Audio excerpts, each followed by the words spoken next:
کی بات، تھوڑی سی تجارت کی بات، اب تھوڑی سی نکاح کی بات۔ کہ ویسے تیری تو فیل گال ہوئی ساری۔ پہلے میں آپ کو لفظ نکاح کا مطلب بتاتا ہوں۔ نکاح کا کیا مطلب ہے، طلاق کا کیا مطلب ہے۔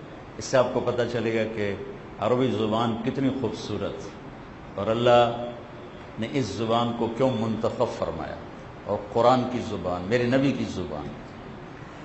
نکاح کا ہم یہ معنی لیتے ہیں بھئی طاہر کا مہنور سے ایجاب قبول ہو گیا، یہ تو ہے اس کی عملی تعبیر، یہ لفظ کا ترجمہ نہیں ہے۔ نکاح کرنا، نکاح کر دیا، نکاح ہو گیا۔ لفظ نکاح، نکاح ینکح، دو چیزوں کا آپس میں اس طرح ملنا کہ وہ یکجان ہو جائیں، اس کو نکاح کہتے ہیں۔ اور اس کی مثال لغت میں کیا دیتے ہیں، جیسے نیند آنکھوں میں جذب ہو کے آنکھ بن جاتی ہے، اور بارش کا پانی مٹی میں جذب ہو کے مٹی بن جاتا ہے۔ کیا خوبصورت مطلب ہے کہ دو زندگیاں آپس میں اس طرح جڑیں، دو چیزیں، غیر، پانی غیر ہے، زمین غیر ہے، نیند اور چیز ہے، آنکھ اور چیز ہے، پانی اور چیز ہے، مٹی اور چیز ہے۔ دو چیزوں کا جو اپنی اپنی جگہ الگ ہیں، ان کا آپس میں یوں ملنا کہ وہ ایک ہو جائیں، اس کو کہتے ہیں نکاح۔ اسی لفظ میں طاہر کے لیے زندگی گزارنے کا طریقہ اللہ نے بتا دیا، میرے لیے، آپ کے لیے اللہ نے زندگی گزارنے کا طریقہ بتا دیا ہے کہ خامند اور بیوی زندگی کیسے گزاریں کہ وہ ایک ہو جائیں۔ اور یہ ایک ہونا پیسے سے نہیں ہوگا، طاہر کے بڑے گھر سے نہیں ہوگا، یہ اس کے اور اس آنے والی بچی کے اخلاق سے ہوگا، برداشت سے ہوگا۔ ایک ہی اس کا اصول ہے قیامت تک کے لیے، اور کوئی اصول نہیں۔ یہ مالدار کا بچہ ہے، چند دن پہلے غریب بچے کا نکاح پڑھایا، ان سے بات کی، غریب کا بچہ ہو، پیسے والے کا بچہ ہو، نکاح کے مطلب کو زندہ کرنے کا ایک ہی اصول ہے، اچھے اخلاق اور برداشت۔ اب اس کا بالکل اپوزٹ ہے طلاق۔ طلاق کیا ہوتا ہے؟ گرا کا کھل کے آزاد ہو جانا، گرا کھل کے آزاد ہو جانا۔ اس لیے سبحان اللہ، عورت کو جب درد ہوتا ہے بچہ پیدا ہونے کا تو لہریں آتی ہیں، لہریں آتی ہیں، جس کو درد ذہ کہتے ہیں۔ اس کو عربی زبان میں طلقہ کہتے ہیں، طلقہ کیوں کہتے ہیں؟ کہ ماں اور بچے کی گرہ کھل رہی ہے، اور بچہ آزاد ہو رہا ہے، یہاں تک کہ آخر گرہ کھلتی ہے اور آزاد ہو کے وہ باہر آ جاتا ہے، وہ اور ہو جاتا ہے اور ماں اور ہو جاتی ہے۔ نکاح آپس میں مل جانے کا نام ہے، ایک جان ہو جائیں، اور طلاق گرہ کھل کے پھر جدا ہونے کا نام ہے کہ جدا ہو جائیں۔ پہلے دو شخصیتیں ایک ہوئی تھیں، اب وہ ٹوٹ کے پھر دو ہو گئی۔ طلقہ سے یاد آیا، عبید اللہ بن عمر کے پاس ایک شخص ہے، کہنے لگے حضرت کہ میں نے اپنی ماں کو خراسان، یہ ایران میں ہے، وہاں سے میں نے کندھے پر بٹھایا اور پیدل لے کے میں پہنچا مکے، سارا حج کرایا، سارا کندھے پہ بٹھا کے، تو کیا میں نے اپنی ماں کا حق ادا کر دیا؟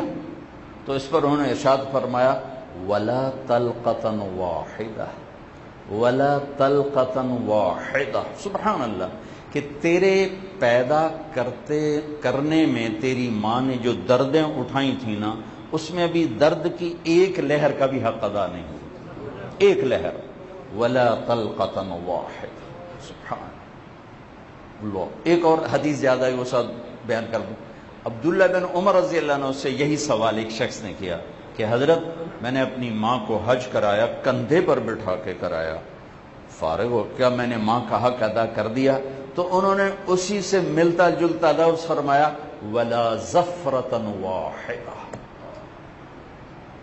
زفرہ کیسے کہتے ہیں؟ جب آدمی تھک کے لمبا سانس لیتا ہے، اس کو کہتے ہیں زفرہ۔ اس کو کہتے ہیں نفس، نفس سانس لینا. اور یہ ہے زفرہ. تو فرمایا تیری ماں نے تجھے پالتے ہوئے جو کروڑوں سانس لیے تھے تھک تھک کے لمبے لمبے، ان میں سے ایک سانس کا بھی حق کبھی ادا نہیں ہوا. ولا زفرة واحدہ ولا طلقة واحدہ. تو نکاح اور طلاق، نکاح کیا ہے؟ دو غیر چیزوں کا آپس میں مل کے یکجان ہونا. اور طلاق کیا ہے؟ دو چیزوں کا آپس میں جدا ہونا، گرا کا کھل جانا اور کھل کے جدا ہو جانا. اب یہ ایک رہے، اس کے لیے ڈائمنڈ کا سیٹ نہیں چاہیے، اس کے لیے خوبصورتی نہیں چاہیے، طاہر کے ابے جیسا بڑا گھر نہیں چاہیے، بڑا کاروبار نہیں چاہیے. اس کے لیے صرف ایک چیز چاہیے، وہ ہیں میرے نبی والے اخلاق، میرے نبی والی محبت. آپ نے 11 شادیاں کیوں کی؟ شوق تھا. شوق کی شادی جوانی میں کی جاتی، بڑھاپے میں کی جاتی. 25 برس کی بھرپور جوانی، آدم کی نسل میں ایسا حسین اللہ نے پیدا نہیں کیا. ایک اماں کے چند الفاظ سنب: رأیت رجلا ظاہر الوضاء ابلج الوجه لم تعبه ثجلة لم تزر به سعلة وسيم قصيم في عينيه دعج في صوته سحل في لحيته كثافة في عنقه سطع أزج أقرا إن تكلم علاه البهاء وإن سكت علاه الوقار. یہ میرے نبی کا حلیہ میں نے تھوڑا سا بیان کیا. اس میں سے ایک بڑھیا جس کے گھر راستے میں ہجرت کے سفر میں آپ نے تھوڑی دیر ٹھہر کے اس کی مردہ سی بکری سے دودھ نکالا تھا. وہ وہ تو بالکل بے جان بکری تھی، صرف ہڈیاں تھیں. تو جب آپ نے دودھ نکالیا تو ماں حیران ہو کے آپ کو غور سے دیکھنے لگی. شاید وہ غور سے نہ دیکھ دی، جب اس نے ایک معجزہ دیکھا، دودھ نکلا اور پورا بھر دیا. بکری چو ہک پا تو دودھ نہیں نکل رہا، ہک پا پورا برتن بھر دیا، تینوں کو پلایا، خود پیا، پھر دوبارہ بھر دیا، سارا دودھ بھر دیا، دودھ سے بھر دیا اور چلے گئے. اس بکری کو ہاتھ لگے میرے نبی کے. بکری کی میکسیمم عمر ہے 7 سال. نہ ذبح کرو، 7 سال بعد مر جائے گی. یہ بکری 22 سال زندہ رہی. بس میرے نبی کا ہجرت کا زمانہ 10 سال، صدیقی دور 2.25 سال، فاروقی دور 10 سال، 10 جمع 10 جمع 2 22 برس یہ بکری زندہ رہی. حضرت عثمان کے دور میں جا کر کہیں یہ بکری مری ہے. 22 سال سے زیادہ عمر گزاری، میرے نبی کے ہاتھ لگے تھے. جب وہ رات کو شام کو آیا نا اس کا خامن، وہ کہنے لگا یہ دودھ کہاں سے؟ انہوں نے کہا اے بکری. انہوں نے کہا تیرا دماغ خراب. اب بھلا اے بکری ویسے جو پانی نہیں نکلتا دودھ کتوں نکل؟ وہ کہنے لگے ایک آیا تھا کوئی کرامت والا، اس کے ہاتھوں کی کرامت تھی. اچھا وہ کون تھا؟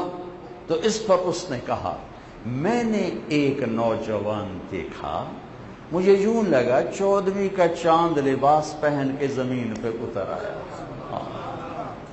ظاہر الوضاء ابلج الوجه، چمکتا روشن چہرہ، لم تعبه ثجلة، پیٹ آگے نہیں نکلا ہوا، لم تزر به سعلة، سر کے بال کم نہیں ہیں، گنجے نہیں ہیں. حسن الخلق، سر سے لے کر پاؤں تک حسن کا پیکر. وسیم قسیم، یہ 2 صفات آدم کی نسل میں اکیلے حبیب اللہ کی اور کسی کی نہیں. یوسف علیہ السلام کی بھی نہیں ہے، صرف میرے نبی کی ہیں. وسیم اسے کہتے ہیں جس کو جتنی دفعہ دیکھو دیکھنے کا شوق بڑھ جائے. یہ دنیا میں کوئی چیز ایسی نہیں. بہت دفعہ دنیا پھرنے کا موقع ملا، حسین سے حسین منظر دیکھ، ایک باری 2 باری تر چلو بھائی ہوں چلو اگے ویکھیا ویکھیا ٹورو بھائی ویکھیا. یہ واحد میرے حبیب ہیں. وہ کہتی ہیں میں جب دیکھتی اور شوق بڑھ جاتا، جب دیکھ اور شوق بڑھ جاتا. وسیم. قسیم کسے کہتے ہیں؟ قسیم اسے کہتے ہیں جس کے جسم کے تمام اعضاء الگ الگ حسین ہوں. ہر عضو الگ الگ حسین ہو. ہم کہتے ہیں یار اس کی آنکھیں بڑی خوبصورت ہیں. یہ لفظ بتا رہا ہے کہ باقی ایڈا سونا کوئی نہیں, اکھیاں سونیاں. ٹھیک, تو قسیم کسے کہتے ہیں؟ جو سر کے بال سے لے کر پاؤں کے ناخن تک حسین ہی حسین, آگے سے پیچھے سے, دائیں سے بائیں سے, اوپر سے نیچے سے, یوں دیکھو آگے پیچھے, جس طرح سے دیکھو آپ کو حسن ہی نظر آئے, اسے کہتے ہیں قسیم. وسیم, اسج, گول بھویں, فی عینیہ تاج, حسین موٹی آنکھ. ادعج, اشکل, اکحل, احور, اہدب, ابرج, انجل. 7 صفات آپ کی آنکھوں کی ذرا بیان کر دی گئی. 7 صفات. روشن آنکھ, نورانی آنکھ, موٹی آنکھ, لمبی آنکھ, سرخ ڈوروں سے مزین آنکھ, لمبی پلکیں, سرمگی آنکھ, سفیدی سفید, سیاہی سیاہ, جھیل جیسی گہری آنکھ. یہ سب میرے نبی کی آنکھوں کا ترجمہ ہے کہ آپ کی آنکھ کیسی تھی. آپ یوں دیکھا کرتے تھے, ایسے نہیں دیکھتے, یوں دیکھتے تھے. جل نظر ہل مولا, نظریں جھکا کے دیکھتے تھے. کبھی کبھی نظریں اٹھاتے تھے. جب آپ نظریں اٹھاتے تھے ایسا نور ہوتا تھا, کوئی تاب نہیں لاتا تھا, سب ایسے ہو جاتے تھے. سب صرف 2 آدمی اس وقت آپ کو دیکھ سکتے تھے, صرف 2 آدمی. جب بولتے تھے تو ایک نور چھاتا تھا, جب خاموش ہوتے تھے ایک وقار چھاتا تھا. یہ میں آپ کا مختصر سا حلیہ بتا رہا ہوں, ورنہ پورے چیپٹر ہیں کہ میرے نبی کا سر سے لے کر پاؤں تک کیسا حلیہ تھا. یہ نوجوان 40 سال کی عورت سے شادی کیوں کر رہا ہے؟ 40 سال, 2 نکاح پہلے ہو چکے ہیں, ہر نکاح سے اولاد ہوئی ہے. اب یہ عورت ڈھل چکی ہے, ان کی اٹھتی جوانی, ان کی جوانی ڈھل چکی ہے. 40 سال کے بعد عورت کی جوانی دی اینڈ ہوتا ہے. یہ 25 سال کے نوجوان کیوں شادی کر رہے ہیں؟ کہ آگے اعتراض ہوں گے, اس کا جواب ہے. ٹھیک ہو گیا. جب 50 سال عمر ہو گئی, خدیجہ کا انتقال ہو گیا, 50 سے 63, 13 برس میں 10 نکاح, ڈھلتی عمر میں 10 شادیاں, پیدر پہ. جوانی میں تو شوق ہوا نہیں, تو ڈھلتی عمر میں یہ شادیاں کیوں ہیں؟ ایک تو حدیث سناتا ہوں, ما تزوجت وما زوجت الا بوحی من السماء نزل به جبریل, کہ میں نے جہاں شادی کی, میں نے جہاں بیٹی دی, پہلے آسمان سے جبریل پیغام اللہ کا لائے, یہاں شادی فرمائیں, یہاں بیٹی دیں, میں نے اس کے بعد یہ قدم اٹھایا. پھر ایک فضیلت کہ میں نے جہاں شادی کی, میں نے جہاں بیٹی دی, میرے اللہ نے وعدہ کیا سب جنت میں جائیں گے, کوئی جہنم میں نہیں جا سکتا. اللہ کی قسم یہ 11 شادیاں زندگی سمجھانے کے لیے تھی. آپ کی بیگمات میں تیز مزاج بھی تھی, غصے والی بھی تھی, نرم مزاج بھی تھی, سب سے گزارا کر کے سکھایا. حضرت حفصہ رضی اللہ تعالیٰ عنہ میں باپ والا مزاج تھا, غصہ, کیسے گزارا کرنا ہے, آپس میں خواتین میں کشمکش ہے, کیسے گزارا کرنا ہے. گھر میں کھانے کو کچھ نہیں, 2 مہینے چولہا نہیں جلتا اور بیویاں قربان ہو رہی, آپ سب کچھ دیتے اور بیویوں کو گلائے. ان کانوں نے کئی دفعہ سنا, میرے خاوند کی دولت کو میں کیا کروں, میرا خاوند اربوں پتی ہے لیکن میں دولت کو کیا کروں, اس کا بول اچھا نہیں ہے, اس کا سلوک اچھا نہیں ہے, اس کا رویہ اچھا نہیں, میں یہ ہیرے کے سیٹ کو کیا کروں. ایک اربوں پتی آدمی مجھ سے کہنے لگا, ایک دوست کی بیگم آپ سے ملنا چاہتی ہے, میرے جیسے 200 اس کی جیب میں آ جائیں. یہ اس کے اپنے الفاظ ہیں, پتہ نہیں سچا کہ جھوٹا کہ ادھر سر تھے, میرے جیسے 200 اس کی جیب میں آ جائیں. ٹھیک, اتنی بڑی دولت. اس کی بیگم نے آتے ہی رونا شروع کر دیا کہ اس دولت کو میں کیا کروں, میرے خاوند کا سلوک ہی اچھا ہے. یہ جو آپ نے 11 شادیاں کی ہیں زندگی سمجھانے کے لیے کہ گھر میں کچھ نہیں دیا, محبت دی ہے, قربان ہو گئی بیگمات, فدا ہو گئی بیگمات. صرف ایک حدیث سناتا ہوں. عرب کے ماحول میں بیوی سے اظہار عشق عیب, بہت بڑا عیب. معشوقہ سے اظہار عشق مردانگی, بیوی سے اظہار عشق موت، بےعزتی. وَهَلْ تَبْكِينَ لَيْلَا إِذَا مِتُّ قَبْلَهَا وَقَامَ عَلَى قَبْرِ النِّسَاءُ النَّوَائِحُ. لیلا کا نام آیا نا. یہ شاعر کون ہے؟ اس کا عاشق مجنو جس کو ہم کہتے ہیں. اس کا نام تھا توبہ، توبہ بن السم الخفاجی. خفاجی قبیلہ عراق میں آباد تھا، مکہ میں بھی آباد ہے، اور یہ سردار کا بیٹا تھا. سردار ہے سر، ہمیں چھوٹا موٹا بندہ کوئی نہیں، بڑے سردار دا پتر آئی. تو وہ بڑے آرام سے کہہ رہا ہے وَهَلْ تَبْكِينَ لَيْلَا إِذَا مِتُّ قَبْلَهَا وَقَامَ عَلَى قَبْرِ النِّسَاءُ النَّوَائِحُ لَيْلَا. پہلا شعر میں ترجمہ نہیں کروں گا، صرف مثال دے رہا ہوں. كَمَا لَوْ أَصَابَ الْمَوْتُ لَيْلَا بَكَيْتُهَا وَجَادَ لَهَا دَمْعٌ مِّنَ الْعَيْنِ صَافِحُ. دوسرا شعر. تیسرا وَأَغْبِطُ مِن لَيْلَا بِمَا لَا أَنَالُهُ بَلَا كُلُّ مَا قَرَّتْ بِالْعَيْنُ طَائِحُ. چوتھا شعر وَلَوْ أَنَّ لَيْلَ الْأُخَيْلِيَ تَسَلَّمَتْ عَلَيَّ وَدُونِي جَنْدَلٌ وَصَفَائِحُ. لیلا لیلا لیلا لیلا. چار بیت میں، ہر بیت میں لیلا کا نام ہے. چار شعر. بڑے آرام سے کہہ رہا ہے. یہ اس ماحول میں، عرب کے ماحول میں، معشوقہ سے اظہار عشق، شاعری بری، اور بیوی سے اظہار عشق موت تھا. موت. اب ایسے محفل لگی ہوئی ہے. ایک صحابی عمرو بن عاص اللہ کے نبی سے پوچھے یا رسول اللہ من احب الناس الیک، آپ کو سب سے زیادہ کس سے پیار ہے؟ عجیب سوال ہے، عجیب جواب. آپ نے بلند آواز سے کہا عائشہ سے. تو سارے تے گھڑا جا ترٹا. وہ اے کی بڑی ایڈا وڈا رسول کھی جاندہ مینوں عائشہ نال پیار. یہ تو ہم اپنے ماحول میں نہیں کہہ سکتے. ساڈے تے اگلے فتوی ٹھو مولوی صاحب ویکھو رن مرید بن گئی نے. آپ نے عائشہ سے، ان کو تو کرنٹ لگ گیا. انہیں فوراً سوال بدلا یا رسول اللہ میرا مقصد یہ مردوں میں من الرجال. تو آپ نے نبض پہ ہاتھ رکھ لیا کہ میری گلے نو اگا اندر نہیں گئی، ہضم نہیں ہوئی. آپ تو معاشرت سکھانا چاہتے ہیں. اظہار عشق نہیں ہے، تعلیم معاشرت ہے، تعلیم ہے، اللہ کی قسم تعلیم ہے.